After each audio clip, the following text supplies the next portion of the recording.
صاف دل انسان کی 5 نشانیاں۔ نبی کریم صلی اللہ علیہ وسلم کا یہ فرمان ضرور سن لو۔ بخاری شریف کے باب الادب المفرد میں حضرت اسماء بنت یزید بیان فرماتی ہیں کہ نبی کریم صلی اللہ علیہ وسلم نے فرمایا، اچھے انسان کے اندر یہ 2 نشانیاں ہوتی ہیں، جبکہ برے انسان کے اندر 3 نشانیاں پائی جاتی ہیں۔ بسم اللہ الرحمن الرحیم۔ محترم ناظرین، صاف دل انسان کی 5 نشانیاں کون کون سی ہیں، اور ہمارے پیارے حضور نبی کریم صلی اللہ علیہ وسلم نے اچھے انسان کی کون کون سی نشانیاں بیان فرمائی ہیں، ساتھ ہی ساتھ برے انسان کی کون کون سی نشانیاں بیان فرمائی، یہ تمام باتیں اس ویڈیو میں پیش کی جا رہی ہیں۔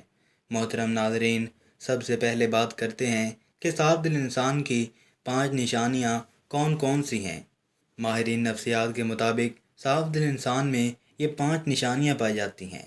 نمبر 1، ایسا شخص جو بہت جلد جذباتی ہو جاتا ہے، یعنی جب اس کے سامنے کوئی غلط بات کی جائے تو اس بات سے قطع نظر کے آگے کون کون بیٹھا ہے یا اس کے جذباتی پن کے کیا کیا نقصان ہو سکتے ہیں، وہ کھل کر اپنی سچائی کا اظہار کرے گا اور اس مقصد کے لیے جذبات کا سہارا لے گا۔ نمبر 2، ایسا شخص جس کا غصہ تھوڑی دیر کے لیے ہوگا، یعنی جیسے وہ جلد جذباتی ہو جاتا ہے اور سامنے والے سے لڑ جاتا ہے، ویسے ہی بہت جلد ٹھنڈا بھی ہو جاتا ہے اور پھر سے بالکل ایسے ہو جاتا ہے کہ جیسے کچھ ہوا ہی نہیں۔ نمبر 3، ماہرین نفسیات کہتے ہیں کہ ایسا شخص نہایت حساس طبیعت کا مالک ہوتا ہے اور لوگوں کے تلخ رویے اسے بہت تکلیف دیتے ہیں، یعنی ایک صاف دل انسان جب کسی کا تلخ رویہ دیکھتا ہے تو اندر سے ٹوٹ جاتا ہے۔ نمبر 4، ایسا شخص جو ہر رشتے کو دماغ کے بجائے اپنے دل سے نبھائے گا، یعنی جس کے ساتھ تعلق نبھائے گا دل سے نبھائے گا، پورے کا پورا اسی کا ہو جائے گا اور ہر دم اس کی خیر اور بھلائی کے لیے بے قرار رہے گا۔ نمبر 5، ماہرین نفسیات کے مطابق ایک اچھے اور صاف دل انسان کی 5ویں نشانی یہ ہے کہ ایسا انسان کبھی کسی کے دل میں اپنے لیے وہ خلوص اور محبت نہیں جگا پائے گا جو وہ دوسروں کے لیے محسوس کرتا ہے، جبکہ اس کے برعکس چالاک، ہوشیار، مکار اور چاپلوس قسم کے لوگ سب کے پیارے ہوتے ہیں۔ محترم ناظرین، یہ وہ 5 نشانیاں ہیں جو ایک صاف دل انسان کے لیے ماہر نفسیات بتاتے ہیں۔ آئیے اب اس کائنات کے سب سے بڑے امام اور پیشوا نبی آخر زمان حضرت محمد مصطفیٰ صلی اللہ علیہ وسلم کی زبان اقدس سے جانتے ہیں کہ اچھے اور صاف دل انسان کی کیا خوبیاں ہیں۔ امام بخاری رحمۃ اللہ علیہ نے کتاب الادب المفرد میں لکھا ہے کہ حضرت اسماء رضی اللہ عنہ فرماتی ہیں کہ ایک دن جناب رسول صلی اللہ علیہ وسلم نے فرمایا کہ کیا میں تمہیں تمہارے اچھے لوگوں کے بارے میں نہ بتاؤں؟ صحابہ کرام رضوان اللہ عنہم اجمعین نے عرض کیا، یا رسول اللہ، ضرور آگاہ فرمائیں۔ جناب نبی اکرم صلی اللہ علیہ وسلم نے فرمایا، وہ لوگ جنہیں دیکھا جائے تو خدا یاد آ جائے، یعنی جن لوگوں کو دیکھ کر خدا یاد آ جائے تو وہ تم میں سے اچھے لوگ ہیں۔ اس کی 2 صورتیں بیان کی جاتی ہیں۔ پہلی صورت یہ کہ وہ اللہ تعالیٰ کے نیک بندے جن کی عبادت، نیکی اور تقوی کی جھلک ان کے چہروں پر نور کی صورت میں دکھائی جاتی ہے، ان کے چہروں پر نور کی صورت میں دکھائی دیتی ہے اور انہیں دیکھ کر دل میں خیال آتا ہے کہ اس قدر بانور اور پر نور چہرہ کسی اللہ والے کا ہی ہو سکتا ہے۔ عام طور پر انسان کے اندر کی کیفیات کا اس کے چہرے سے اندازہ ہو جاتا ہے اور چہرہ انسان کی باطنی حالت کا عکاس ہوتا ہے۔ غصہ ہو یا خوشی، غم ہو یا راحت، ناراضگی ہو یا رضامندی، انسان کے چہرے سے اس کا پتہ چل جاتا ہے۔ اسی طرح انسان کے نیک اعمال اور برے اعمال کے اثرات بھی چہرے سے ظاہر ہوتے ہیں۔ بخاری شریف کی ایک روایت کے مطابق آن حضرت صلی اللہ علیہ وسلم نے اپنے ایک خواب کا منظر بیان فرمایا کہ میں نے ایسے لوگوں کا ایک ہجوم دیکھا جن کے چہروں کی کیفیت یہ تھی کہ چہرے کا نصف حصہ خوبصورت اور باقی نصف حصہ بدصورت تھا۔ فرشتوں سے پوچھا کہ یہ کون لوگ ہیں؟ انہوں نے بتایا کہ یہ آپ کی امت کے وہ لوگ جو اچھے اور برے اعمال غلط ملت کرتے رہتے تھے۔ اعمال صالح بھی انہوں نے کیے اور اعمال سیاہ میں بھی پیچھے نہیں رہے۔ ان کے نیک اعمال ان کے چہروں پر حسن کی صورت میں نظر آ رہے ہیں اور برے اعمال چہروں پر بدصورتی کے طور پر نمایاں ہیں۔ اس لیے اللہ تبارک و تعالیٰ کے نیک اور مخلص بندوں کے چہرے پر ان کے خلوص اور نیک اعمال کا نور ہوتا ہے، اور ان کے بارونق اور نورانی چہروں کو دیکھ کر خدا کی یاد تازہ ہو جاتی ہے، جبکہ دوسری صورت میں اس کا ایک معنی یہ بھی کیا جاتا ہے کہ وہ لوگ جن کے اعمال و حرکات، ان کا اٹھنا بیٹھنا، لین دین، عبادات و معمولات اور اخلاق و معاملات اللہ تبارک و تعالیٰ اور رسول اللہ صلی اللہ علیہ وسلم کے احکامات کے مطابق ہوتے ہیں، انہیں دیکھ کر ایک مسلمان کے عملی زندگی کا نقشہ سامنے آ جاتا ہے اور خدا یاد آتا ہے۔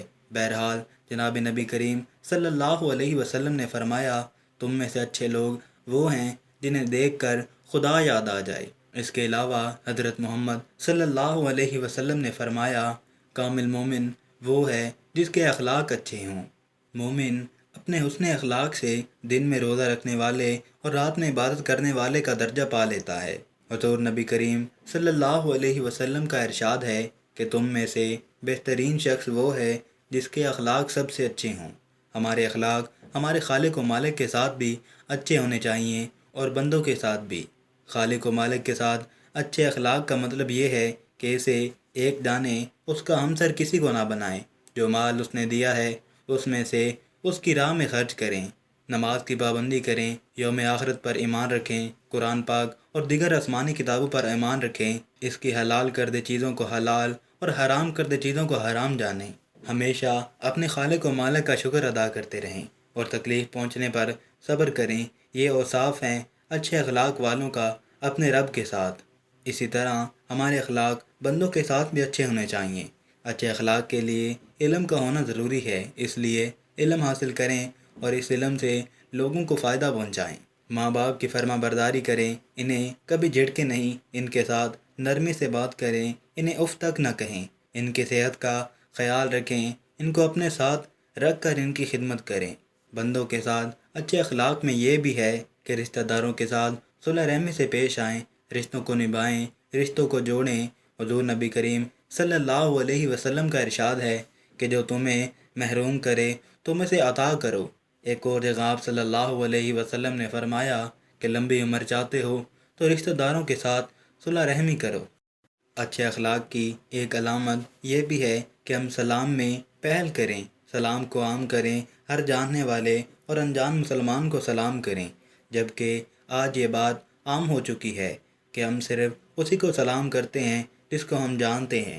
محترم ناظرین، جہاں نبی کریم صلی اللہ علیہ وسلم نے اچھے لوگوں کی دو خصوصیات بیان فرمائی، وہیں پر فرمایا، میں تمہیں تمہارے برے لوگوں کے بارے میں نہ بتاؤں؟ صحابہ کرام رضوان اللہ عنہم اجمعین نے عرض کیا، یا رسول اللہ ضرور بیان فرمائیں۔ آپ صلی اللہ علیہ وسلم نے 3 باتوں کا ذکر فرمایا۔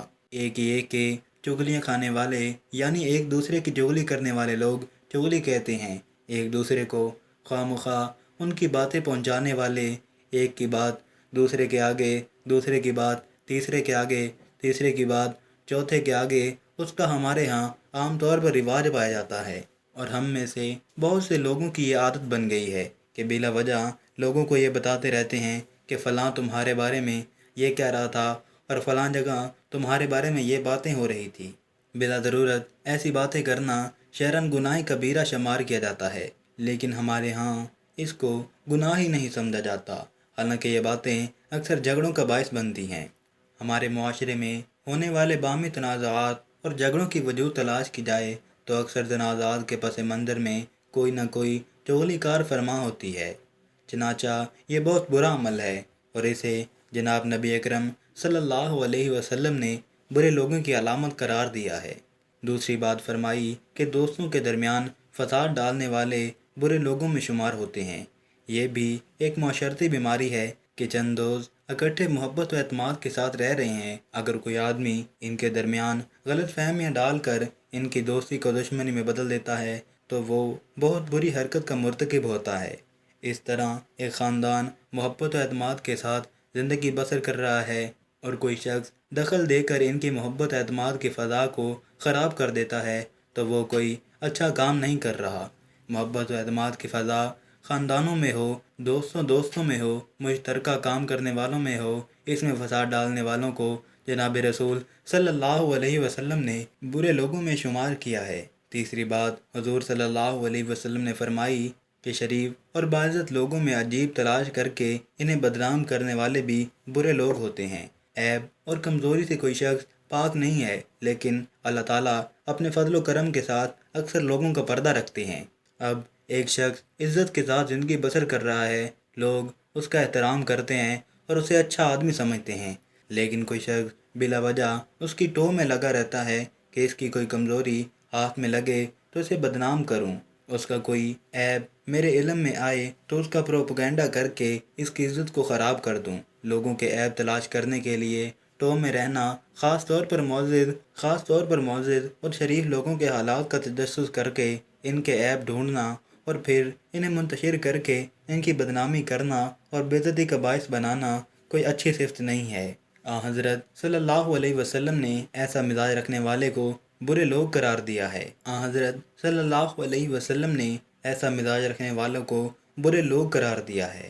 میں اپنے محترم ناظرین سے یہ عرض کرنا چاہتا ہوں کہ یہ تینوں خرابیاں آج ہمارے درمیان موجود ہیں، اور چونکہ ہم ان کے عادی ہو گئے ہیں اس لیے ہمیں یہ محسوس نہیں ہوتی اور ہم بلا تکلف یہ حرکتیں کرتے چلے جاتے ہیں۔